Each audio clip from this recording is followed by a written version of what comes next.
Hello, good afternoon. Welcome back to TSCC Live again.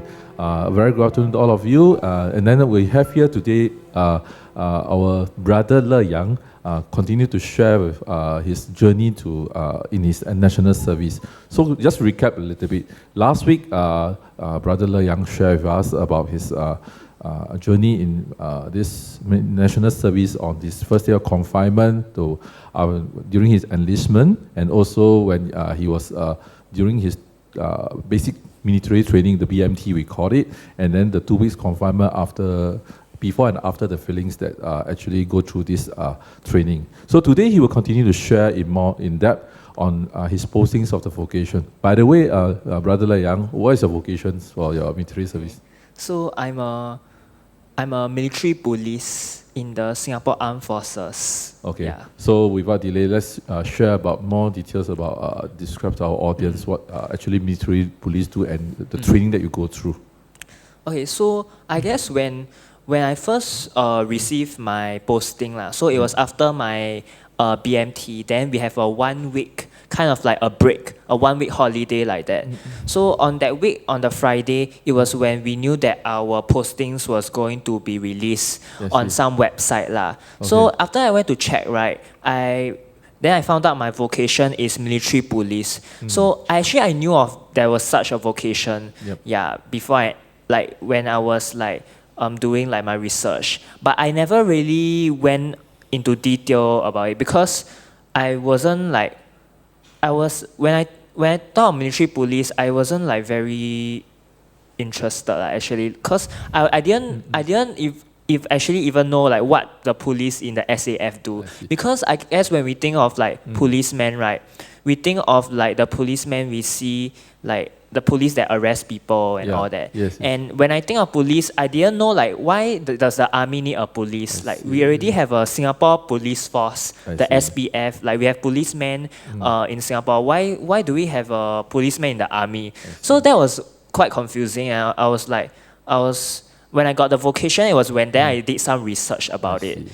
So apparently there's a lot of people, when I tell them I'm a MP, in short I'll just say MP. Yes, correct. They will ask, so what you do, is it you're in the Singapore Police Force? So actually, that is not true. So for MPs, we are under the Singapore Armed Forces. So they have a misperception that actually they thought that you are under the so-called police force rather than the army, right? Correct. So I would say, to clarify, the difference is for the normal policemen that you see maybe on the streets, patrolling the MRT, these are the police in the Singapore Police Force. So they are in charge of enforcing the civilian law, because they won't be in the SAF camps. They will be patrolling around the malls, the trains, the public transport.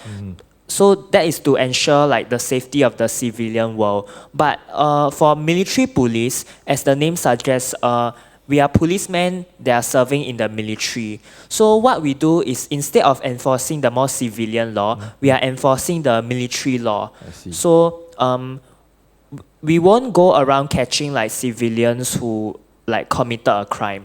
So actually our perception of militaries, normally when we watch in the parade or some performance, we see them throwing the guns and all the stunt they're doing, So this is what we have impression, but exactly actually what other duty they are doing, we are not sure. Okay, Can you so share with for us? the military police, so as I said, they will be the ones enforcing the military law. So we learn about the military rules and laws. And anyone who has committed an offense, a military offense, it will be the military police who will be the ones in charge of arresting them. So apart from arresting them, for MPs, there are actually 3 aspects in terms of the things they do. So the first one is law enforcement, which was what I said. The second one is like what you mentioned just now. You see sometimes you will see military policemen in the NDP, in the National Day Parade. They may be doing some performance spinning their guns. So those are those are called ceremonial duties. So what they do is they actually they represent the SAF to go for this type of like parades, because parades is also a huge part of the military police, the vocation. Yeah. So during National Day, you can see the military police at the platform, like at the float there, they'll be performing. Then they are also involved in at the Istana near Dhoby Ghaut there. I see. They are actually the ones who will also be guarding the place also as sentries. So when you pass by, like maybe you going Plaza Sing, then you see like the Istana outside, there's like two guards standing there. Those are the military police. So those are the very ceremonial duties lah. I see. Then the last one is what I'm doing. So it's security operations. Yes. So for military police, we are also in charge of ensuring the security of a place. So in certain areas, in the like camps or like key installation areas, they need to be protected because they are very sensitive areas. They may be withholding important information. So that is why you need to ensure that there are security personnel there. So you have to make sure there are people guarding the place lah.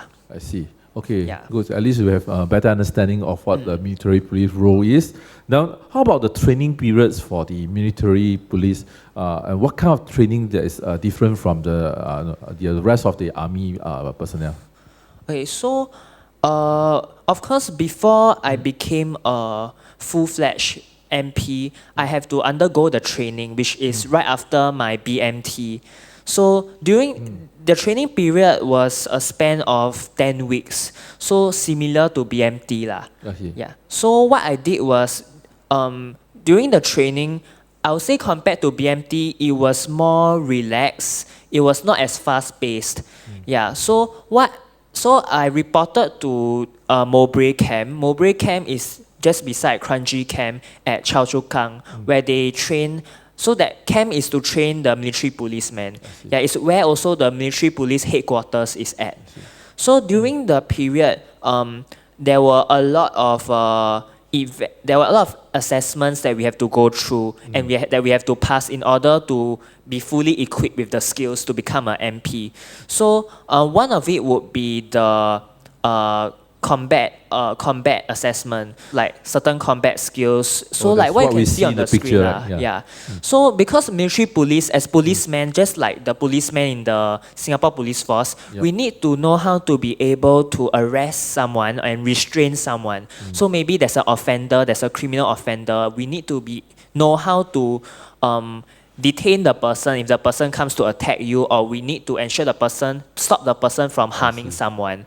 So these are the skills that we need to learn. So they include self-defense skills, how to restrain someone. So as you can see, actually it's not very easy lah. Actually, it was one of the assessments that I was afraid that I would not be able to pass because there are a lot of like steps involved. I see. So this is like a close sparring there. Yeah, it's close contact sparring. It's only a 10 lesson. It has 10 lessons. Then after that is the assessment. So it's quite, in a sense, you need to be able to pick up. Need to pick up the skills and kind of need to memorize the steps to take. But of course, our instructors got tell us we are just teaching you these basics. In a real situation, if it ever happens, of course you must be quick to react lah. So these are just some lessons to give us an understanding and like help us familiarize with in case of an emergency and we need to restrain someone, what we are supposed to do. So through this, I think I also managed to learn some skills lah. But I think this type of to be good at this, you need to practice it like consistently. So even now, in my unit, I still have some trainings to like refresh my memory on how to perform like these arrests. Yeah. Then another one would be pistol shooting. So in the Singapore Armed Forces, usually when we think of weapons, we think of the SAR-21, the huge rifle. But because we are policemen, right, we are given a chance to use this pistol gun. So this pistol is very unique to the MPs because as policemen, usually our normal weapon is the pistol. We won't be carrying the rifle. So we had to go through training on how to use the weapon. So being able to shoot a pistol was very exciting because I never, not other vocations, maybe you're in the infantry or somewhere else, you may not be able to get a chance to use this weapon. Yeah, so being able to hold this weapon and shoot it, it was actually quite exciting. Yeah, which was quite a unique characteristic of being an MP lah. It's something you get to try out. I see. So you went through how long? Those live round practices, right? Yeah, there are live round practices where they take you to the range. There's also an assessment for that lah. I see. So how you score, marksman? I didn't score marksman, but I think I maybe a point. I think it's a point 30. Then I got about 20 like that. How close is the training? That means I understand if you use the SARS, right, you'll be maybe 100 meter, 300 meter. Then for this, maybe it's 10 meters or? Yeah, because pistol, right? Yeah. So definitely, pistol is meant to shoot at a close distance. Closer distance, like close combat. So I think it was about, there's 10 meters, 15 meters. The longest range is 25 meters, the furthest. I see. So 25 is the max. So the furthest I shot from was 25 meter. And you may think that it's very easy, but actually it's not lah. Yeah, there's still certain skills, certain like techniques that you need to be able to master, like in order to shoot correctly, and that one is still something that I'm trying to improve on. Okay, I think beside all this physical training, you need to study the law of. Yes, also, definitely, right? definitely, and this is also quite special because, like, when I went, I didn't expect that I have to study so much in the army. And when I say study, it's really like write down notes, that kind, sit in the lecture hall to study. Because as policemen, we need to be well versed in the military law. We need to know what is right, what is wrong, what is black and what is white.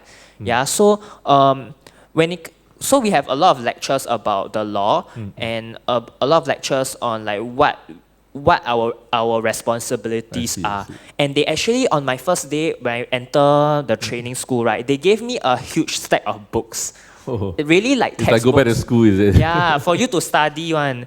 Yeah, then I remember like cause the first few weeks it was all the theory tests. True. So it's like you in uni or school like that. You sit for the lecture. Then the next week there's a test. I see. And the test is actually you need to memorize one. Yeah, it's not really open book. So you need to memorize. Some people even take down notes. I see. But So- because it was so many things, I just like memorize. I write down on my phone also I see. lah. Yeah. I think you never expect go to army already. Still have to do like school study. Exactly. Still, it's only physical exercise, right? But I think it's good lah. It helps me to, because in army sometimes you don't, your brain, maybe you don't use your thinking skills as much. Like your memories, you don't try to like memorize like facts as much. Yeah. So At this least- was a good chance. At least a plus, but this is more in Yeah. classroom. So you don't have any field camp, right? Oh no. Is what Yeah. you was mentioned last session, saying that the most tougher you have is the 4-day field camp. Yeah. So this vocation actually, God bless that you don't have to go to I'm the quite field camp. fortunate lah, because there is no need for policemen to go to outfield. Yeah. But I mean, because what we're doing is like we are not like infantrymen, so we don't have to. This is not part of our training lah. So I think that is a plus point also. And I would say overall, that's why I would say it's more relaxed lor. Most of the time, actually the facilities there are very good. It's mostly air conditioned also. So I think it's a very good thing lah. But I would say the hardest part of the training is the last part, the graduation parade. What's so special? Can you share a little bit? Yeah. So during the graduation parade, our trainers always emphasize that closer to the date of the graduation, we had a lot of rehearsals, and the rehearsals were all under the sun one. Because we do the rehearsals during the afternoon. Yeah, and because they say like we are military police, then they say the parade has to be good, because like they say apparently my trainer say the military police are supposed to be good in the parades. Like how you see in the NDP, like they spin the rifle and all that. Very high expectation. Yeah, I think that's where it came from, because military police are always involved in these parades. So they wanted us to do a perfect job. But of course, it was very hard because there are so many of us, and when there are so many people, it may be difficult to coordinate. So that was, I would say, is the toughest part of the training. But really, the whole training it's more of like intellectually more challenging rather than physically challenging. I see. Yeah. So now your current posting, I think you are already almost 1 year in your service, right? So you're saying that you're doing the security portions where you're guarding Gombak. Yeah. So how is the things like? Is it you're going by shift, or you how many hours actually you need to stand and all this? Okay, so right now, so after I graduated from my training, right, I went to, I was posted to do the security operations at MINDEF. Yeah. So MINDEF is at Gombak Drive. Yep. So MINDEF is the Ministry of Defense headquarters. So that is where all the high-ranking military personnel, where they will go.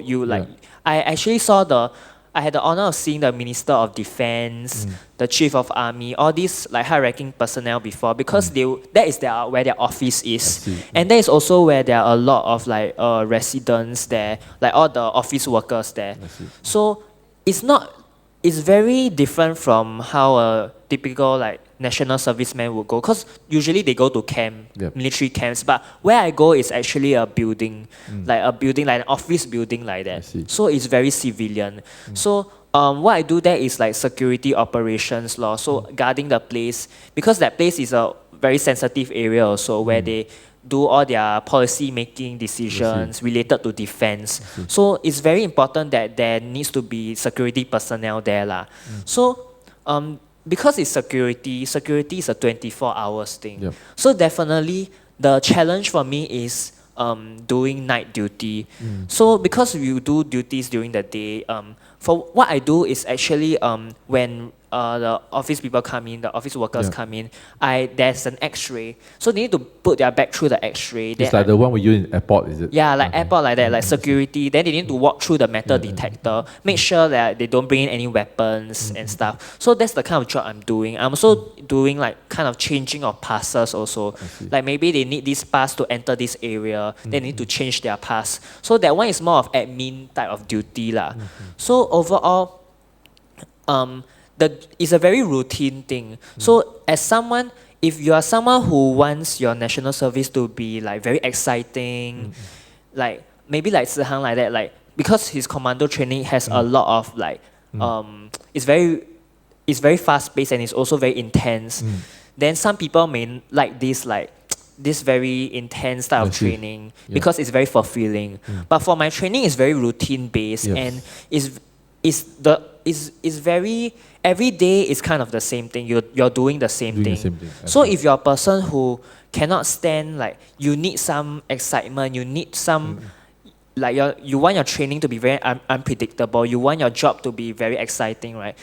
I don't think this is a job for you. But for me, I'm someone who, I like routine. I see. Yeah, I like to be familiar with things, and I don't mind doing something that is very, people will say it's boring lah, but I wouldn't mind lah, because actually to me, right, doing this duty, I'm able to interact with a lot of people. So every time I'm doing the X-ray scanning, then in the morning, a lot of people will come in to work. Then they'll say good morning and all. Then we'll sometimes, because the office people there are actually very nice, so we kind of have conversations, have some interactions going on. So I wouldn't say it's very boring. It's also quite fulfilling. You get to interact with so many different people. I see. In fact, God's placed you in the correct place, that the vocation that actually you like. Yeah. Which is good. And okay, but the most challenging part is of course doing night duty, because night duty is whereby there's nobody. No one usually comes in at that time. I see. And also because I'm so used to, I'm a person who doesn't stay up late. So during night duty, you can be doing at about 2 a.m., 3 a.m. at the hours where everyone will be sleeping. So that one is hard, because sometimes, what if you fall asleep? If you fall asleep while doing your duty, it's actually punishable lah. Yeah, there will be consequences lah. So that is the challenge law. But I'm thankful that because I'm in a shift system, so I'm not doing duty every day. So after I finish my duty, we do 24-hour duties. Yeah. So after I finish my duty, the next day is my off day. Is the 24 or you do an 8-hour rotating? So we do so within the 24 hours, Yes. We have different teams, Then each team do 24-hour. Yeah. So maybe in that 24-hour, out of the 24 hours, I'm doing 12 hours of duty. Then the other 12 hours is my rest time. I see. Yeah. So sometimes your duty hours can end up at night. I see. Yeah. So sometimes then you have to try to stay awake, lor. Then during the day you sleep more. So you drink a lot of coffee? Actually I don't lah. Yeah. Actually I'm able to keep myself awake. But on my first duty, I remember I almost fell asleep. Yeah, but I tried very hard not to fall asleep. But I think coffee helps. Some of my friends drink coffee to stay awake. But because after my duty, I can go sleep straight away. I didn't want to drink coffee. Okay. Yeah. Okay. Thank you for all the sharing. So before we end today's sessions, right? So Le Yang, what are the advice that you want to give to those people who are now going to national service or just got their enlistment? Actually, I realized today is also the day whereby the BMT graduation day also. Oh, I realized today the BMT batch also graduate. Yeah. So coincidentally lah. Yeah. Anyways, I would say before I got during my BMT I didn't think much about my vocation because I guess I just wanted to get through the training. Okay. Then I didn't think much about it, and but part of me was quite worried that I'll go into I'll have a posting that is quite tough. There were some vocations I didn't want to get lah. I see. Like infantry trooper, for example. Yeah. Then of course, I honestly I thought if I get something that I didn't like, I'll just continue to trust in God, Lord, that maybe this vocation was not what I wanted, but maybe through this, through the vocation, through this training, I may develop into a better person. I may be put through circumstances or challenges that help to train my resilience. So I think I guess this is where even maybe for my uni, wherever I go, what course I'm going to take in the end, whatever circumstances I'm put in or choices I'm given, I guess in the end cause I learned to accept it with an open heart, lor. And I guess that is God's plan for me also, lor. Cause I trust that whatever that happens to me, whatever I receive, it's all given by God. Yeah, and in that sense, I think He has plans for me, and those plans will benefit me, lah. So I continue to stay thankful and grateful, lor. Okay. Yeah. So I guess don't be the main conclusion is don't be too worried, lah. Okay. Yeah. That's the advice. Don't be too worried. Yeah. Everything is planned, correct?